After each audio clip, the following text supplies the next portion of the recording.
Hi guys, it's me again, back with another video. I'm quite pressed for time these days. I've got a lot of projects in the pipeline, but they're taking time. So I'm going to test out a different format here, which is an easier format to make, but ultimately it serves the purpose of getting the message of this channel across effectively. Beyond Left and Right is all about how we can help people see through the false left-right divide by exposing how it oversimplifies reality and obscures the deeper forces that actually shape politics, economics, and power. This video appeared on my feed today, and it's perfect for what we need. And the idea that I want to press forth is that in the field of economics, when most people talk about the different ideologies, they're not talking about any kind of real coherent system in even the remotest sense. The supposed ideologies that are discussed are largely post hoc justifications used to manipulate people within the Western-style governments that we refer to as quote-unquote democracies. And this is easily demonstrable, yet it's lost on many, which is why people still get away with it to this day. And we can get into why that is towards the end of the video. I'm not saying all ideology is fake and that we can throw all the various ideas to the wind because the left-right paradigm itself is false.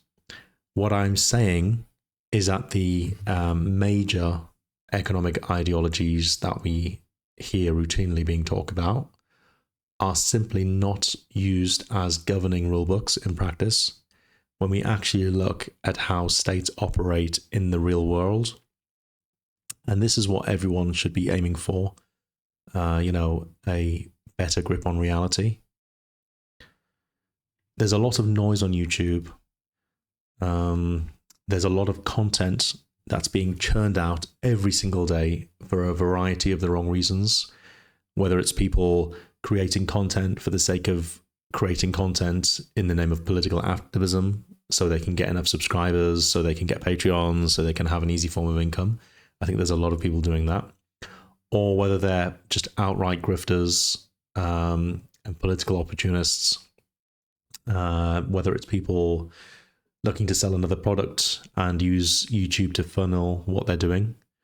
It seems like this is the case here. But YouTube as a platform isn't just a place that is highly censored these days. It's a place where a lot of people are getting distracted because of the overwhelming amount of poor content. The content may look polished and serve the algorithm well, but ultimately it's incredibly poor to the point of being useless in terms of education or any kind of meaningful discourse. And in the context of politics and economics, it means there are a lot of people who simply consume this pseudo-intellectual comfort food, and it keeps them occupied every single day of their lives without ever moving them closer to understanding how power actually works. And even worse, it stops them from actually doing anything about it. The only thing that they are really doing is lining the pockets of the content creators in the agencies and sponsors who are actively involved in this this online industry. They're not doing anything that actually transforms the economics and politics of the real world in a positive way. Anyway, this video came into my feed, and actually it's the perfect length. It's the perfect format for me to describe this problem that exists. So we're going to watch the video, and I'm going to respond to the video, and we're going to see whether what is being said in this video actually is even worthwhile producing. And it's not just this guy. This is a very small channel. It's called Economics on the Side. It has 1.37k subscribers. This video has had 1,500 views, 32 likes, It says 2 comments, but I can't see any comments here. Again, it's not about the channel. This is a right-wing channel. I just checked the other videos. The thumbnails, it's quite obvious. I watched one of their other videos on socialism. It was quite funny. I might do a video on that because it's worthwhile doing, just for the kind of it's worthwhile doing to demonstrate something, but it's funny to see these things. I'm probably not going to waste my time doing any more videos about the channel because, again, it's not about the channel. It's about this left-wing and right-wing framing and how it's completely useless. And it's also about the sheer volume of useless content churned daily on subjects as important as economics and politics. And let me be clear before we begin. This video I'm recording is not about which economic policies are morally right or economically optimal. What I'm talking about is whether the left-right economic framework actually maps onto real government behavior. And I'm arguing that it doesn't. So enough waffling from me. Let's get straight into the video.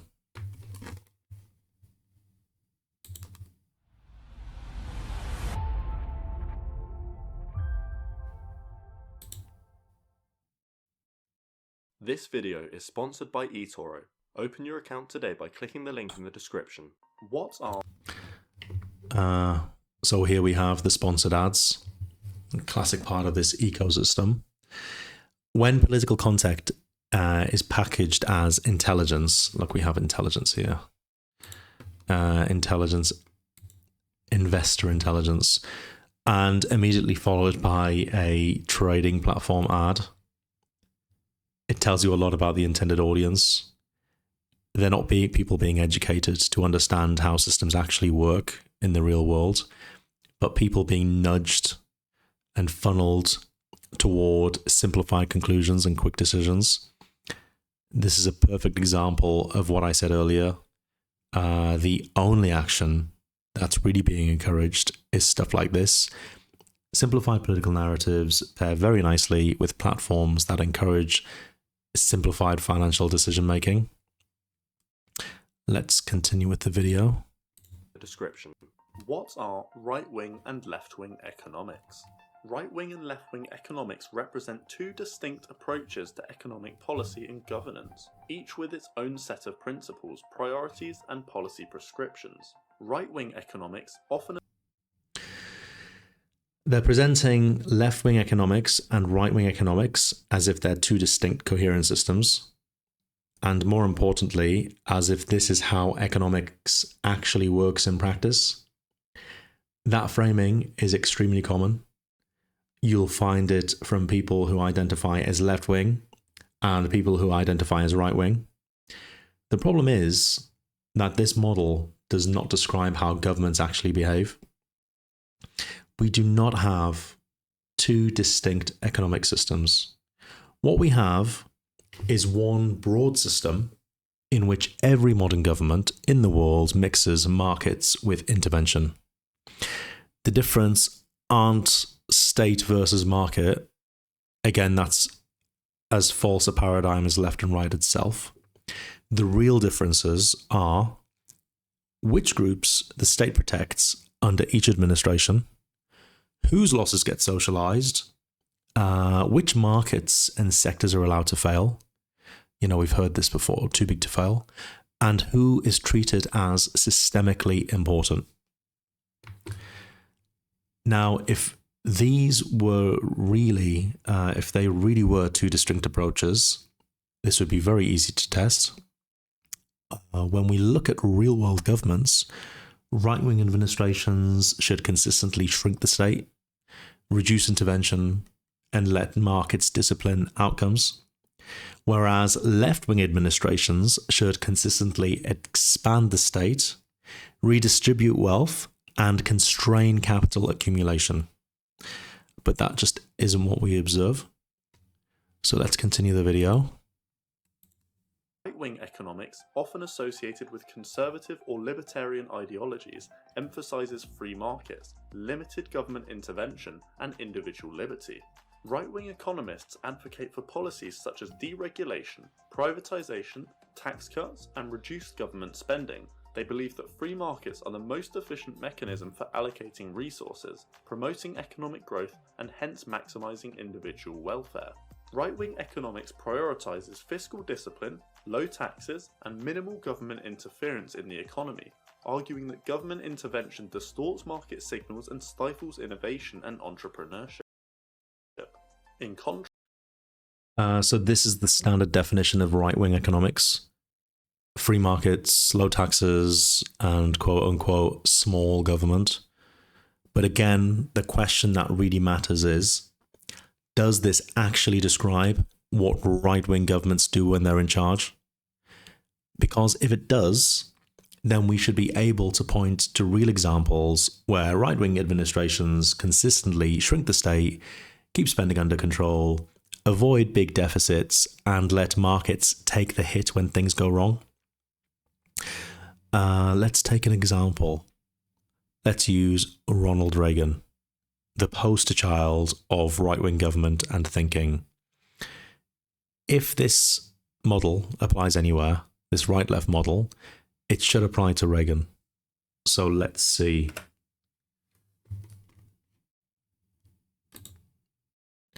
This is the Wikipedia page on Reaganomics. Reaganomics, it's a mix of Reagan and economics, attributed to Paul Harvey. Were the neoliberal economic policies promoted by Ronald Reagan, President of the United States, from 1981 to 1989. Let's have a look at some statistics regarding his presidency. Here we go. Debt and government expenditures. Reagan was inaugurated in January 1981, making the first fiscal year he budgeted in 1982, and the final budget in 1989. During Reagan's presidency, the federal debt held by the public nearly tripled in nominal terms, from $738 billion to $2.1 trillion. This led to the US moving from the world's largest international creditor to the world's largest debtor nation. Reagan described the new debt as the greatest disappointment of his presidency. The federal deficit as percentage of GDP rose from 2.5% in the fiscal year 1981 to a peak of 5.7% of GDP in 1983. So we can drop 1981. Let's just look at 1982 onwards, 5.7%. And then it fell to 2.7% in 1989. But again, we can still see there's an increase.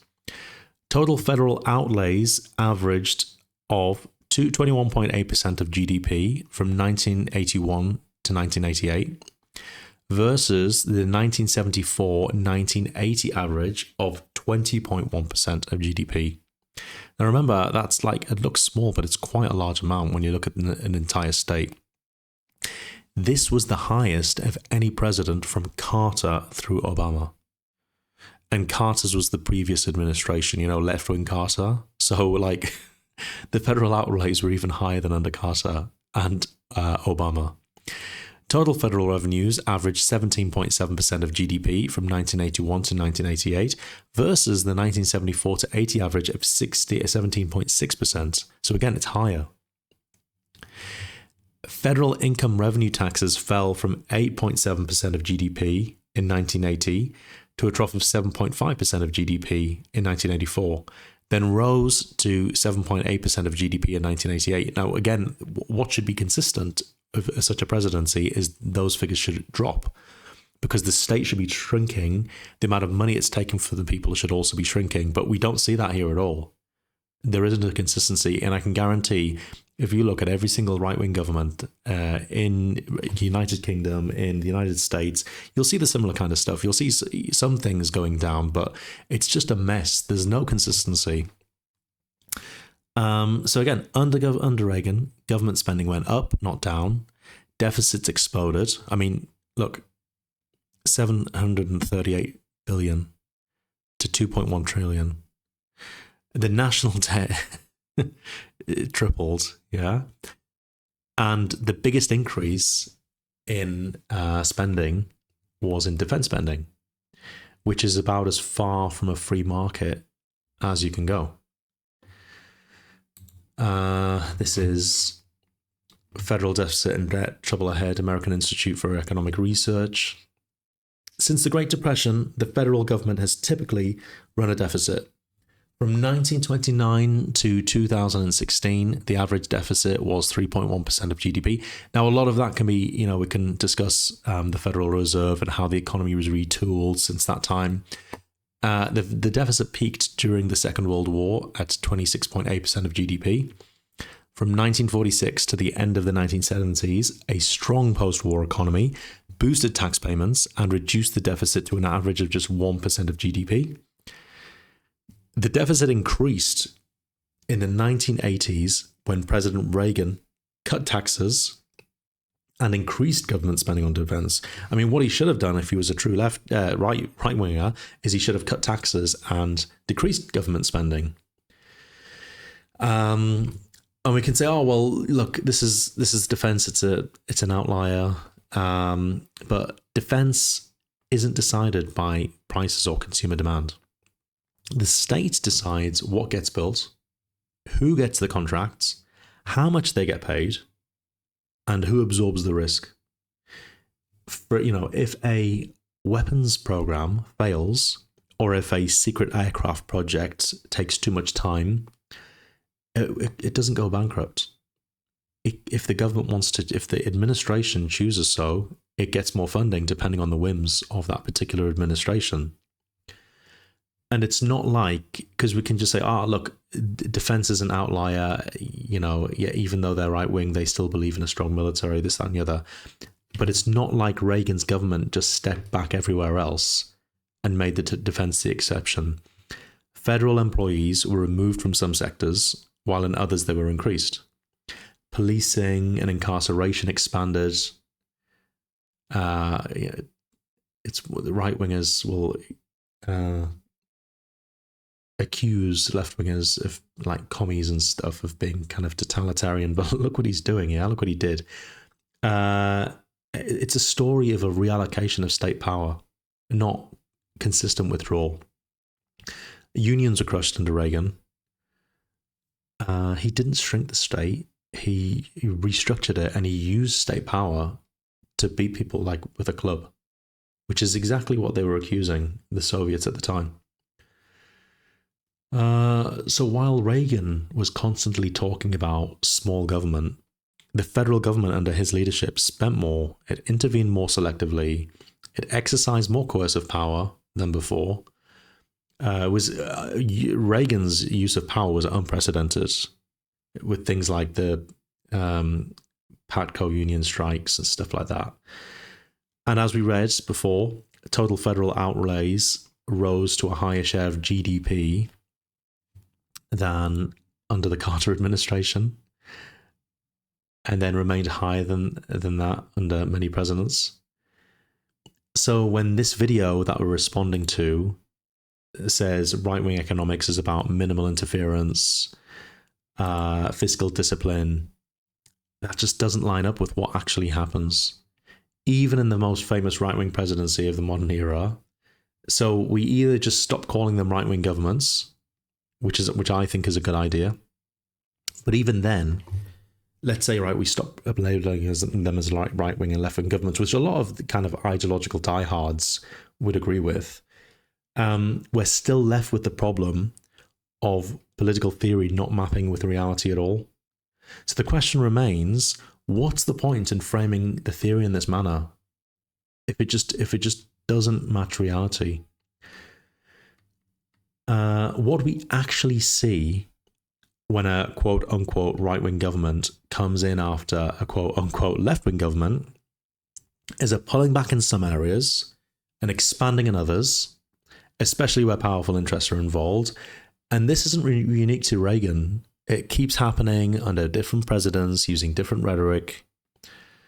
Let's use old Maggie as another prime example, because if any leader is supposed to embody free market, small stake economics, it's her. Margaret Thatcher used to have her copy of Adam Smith's The Wealth of Nations like it was the Bible of right-wing economics. And that in itself is telling. I remember there was a video, I tried to find it for this video. I remember seeing a video of her holding it up and like it's some kind of Bible and this is what she lives by and stuff. If she ever read the book, I don't think she understood what she was reading. Margaret Thatcher, she did privatize industries. But then again, the British state did not shrink. It was reconfigured just the same way that Reagan did it. Union power wasn't outcompeted in a free market. It was broken through the brute state force of legislation, policing, and emergency powers. The miners' strikes weren't resolved by free market forces. They were crushed by the state. Regulation didn't disappear. It shifted. Industrial policy didn't end. It moved away from manufacturing regions and toward finance and property. Like the economy was retooled to a finance and retail based economy. London's financial sector was actively protected and promoted by government policy. So again, protectionism. So just like with Reagan, what we see isn't a withdrawal of the state. We see selective intervention, discipline for labor, protection of capital, and centralization of power where it mattered the most. So the question that quickly emerges is, are we really talking about two economic systems at play? Or is it just a fairy tale being spun by economists, politicians, and anyone else who wants in on the pie? Let's continue with the video, because now he's going to move on to left-wing politics. Entrepreneurship.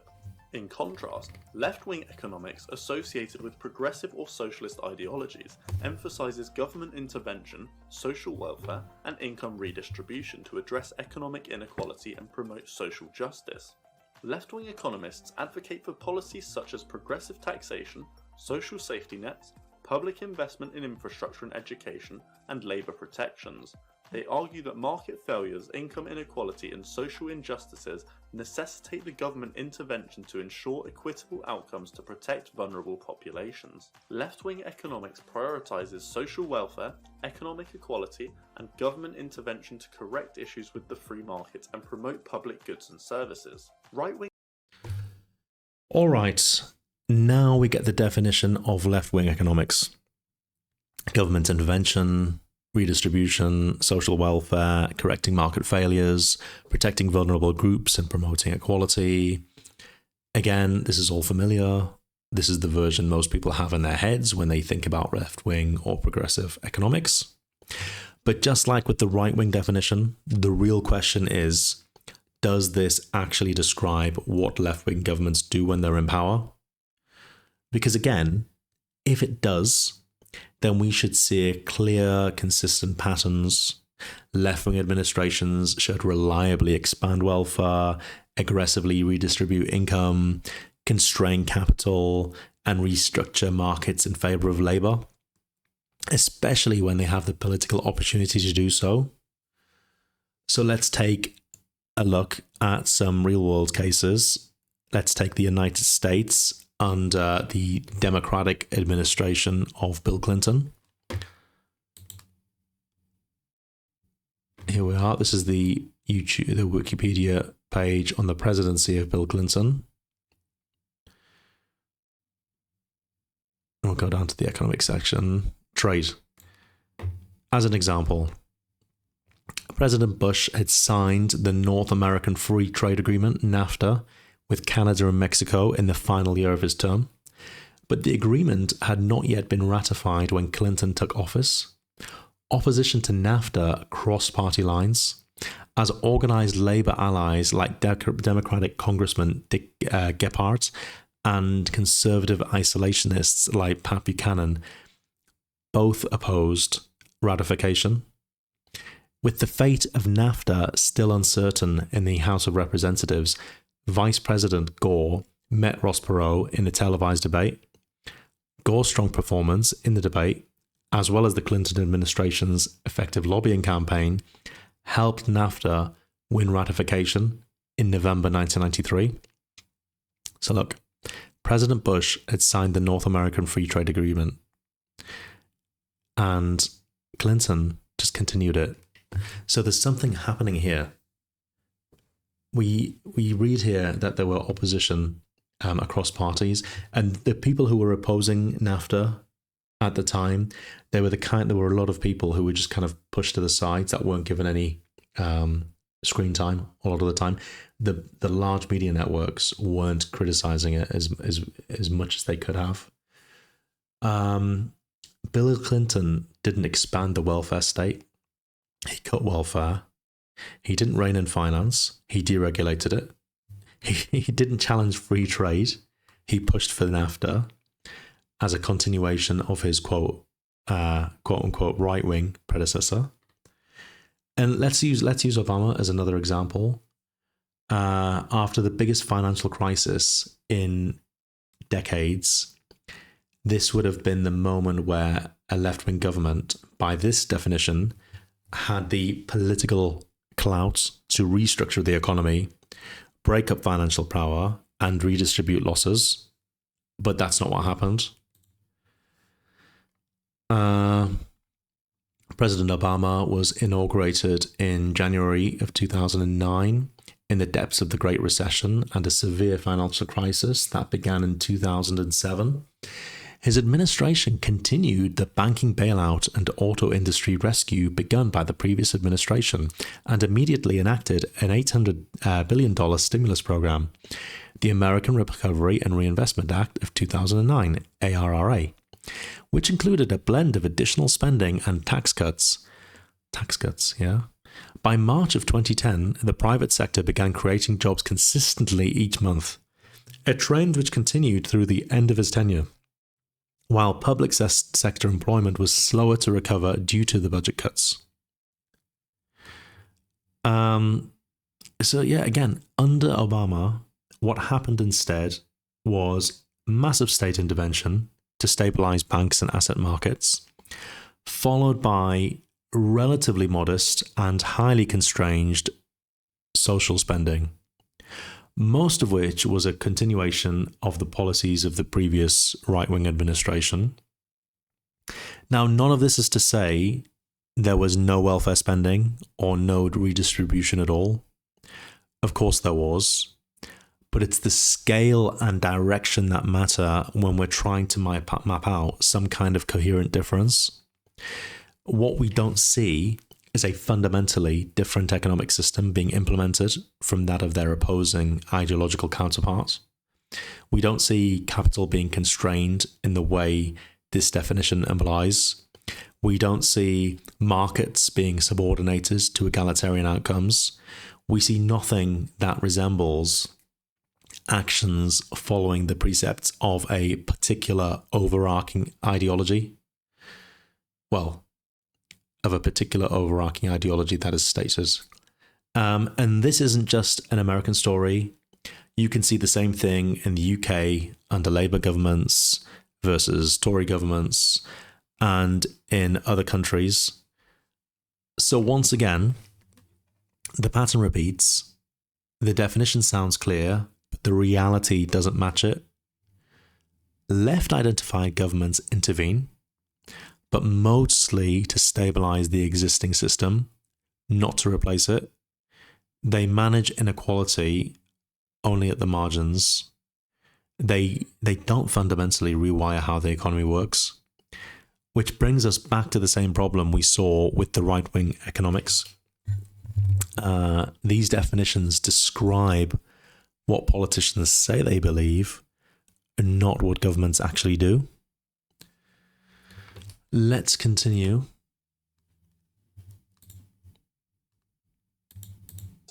Right-wing economics tend to emphasize individual freedom, personal responsibility and limited government, while left-wing economics prioritises social equity, collective welfare, and government intervention to address systematic inequalities. In practice, economic policy often reflects a blend of right-wing and left-wing principles, with governments adopting a mix of market-oriented policies and social welfare programs to achieve a balance between economic efficiency and social equity. This section's kind of at first, to somebody who isn't paying attention, can seem like, well, look, he's just added a caveat. But here the video shifts tone quite a bit. Now we're not really talking about economics as systems. We're talking about values, individual freedom on the right, social equity on the left, responsibility versus collective welfare. That's a fine description of moral language. But notice what just happened. We've moved away from economics as something that actually governs outcomes and into economics as a way of framing intentions and priorities. In other words, we've quietly stopped talking about how policy works and started talking about how it's justified. And the video makes a final move that's very revealing at the end. So let's see. The relative influence of right-wing and left-wing economics can vary depending on political ideology and prevailing economic conditions. Did you hear that? Let's try that again. Equity. The relative influence of right-wing and left-wing economics can vary depending on political ideology and prevailing economic conditions. That final claim basically negates everything that was said in the video. If the influence of left-wing or right-wing economics varies depending on prevailing conditions, then ideology isn't guiding policy in any meaningful sense. Conditions are. And that's exactly what we observe. In practice, governments of all political stripes intervene when systems are threatened and defer to markets when stability allows. Economic advisors absolutely know the theories being described here, but they are not applied as binding rules. I think what's happening behind closed doors is completely different to what all of this hot air is talking about. What's more, the supposed variation between left-wing and right-wing governance is often overstated to the point of inversion. As we've seen, right-wing administrations can expand deficits and intervene aggressively, while left-wing administrations often enforce fiscal discipline and preserve market structures. So rather than two distinct economic systems whose influence varies, what we actually see is one adaptive system where ideology mainly determines the language used to justify the decisions that are made. If I get the time to gather more references, I'll turn this video into a Substack article and drop it in the description below for a more thoroughly mapped out critique.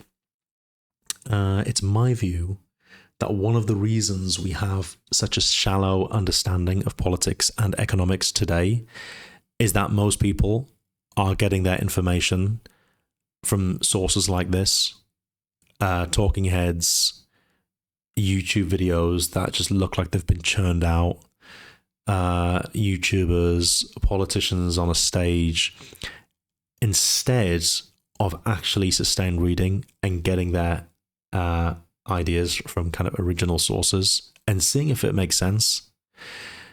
Reading needs to replace this kind of visual fast food that so many people rely on. This is content that is easy to consume, momentarily satisfying, and ultimately leaves people no better informed than when they started. So, going back to all the noise that's on YouTube, I hope, for whatever reason, that my signal has reached through to you. Right now, I've got 12 subscribers, so if it has reached you, I'm very happy. And if you appreciate what I've done here, please help to support me by subscribing and sharing this video with all your friends, especially those ones who you know are severely trapped inside the fairy tale fantasy paradigm and they're kind of ideologically tribalistic. Thank you again for listening. I'm Beyond Left and Right, and I hope you are too.